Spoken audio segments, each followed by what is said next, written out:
Hello మామ bro, నేను మీరు ఛాయల సత్రంపల్లి. లాస్ట్ వీడియోలో చెప్పాను కదా మన సీనియర్ ఎన్టీఆర్ గారి సమాధి అయితే చూపిస్తానని. ఇది మన హైదరాబాద్ లో అయితే ఉందండి. చాలా పీస్ఫుల్ గా అయితే ఉంచారండి. ఈ వీడియో మీరు లాస్ట్ దాకా చూస్తే అంతా చూపిస్తాను.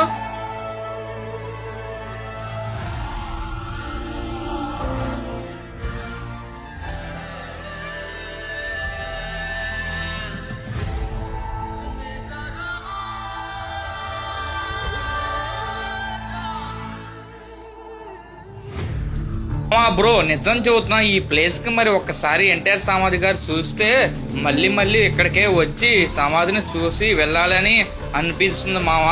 మీకైతే రియల్ గా అయితే ఎప్పుడైనా చూస్తుంటే కామెంట్లు అయితే పెట్టండి మామ. మరిన్ని వీడియోస్ కోసం మన ఛానల్ ని సబ్స్క్రైబ్ చేసుకోండి, ఫాలో చేసుకోండి. వెళ్ళొస్తాను మరి. Bye bye.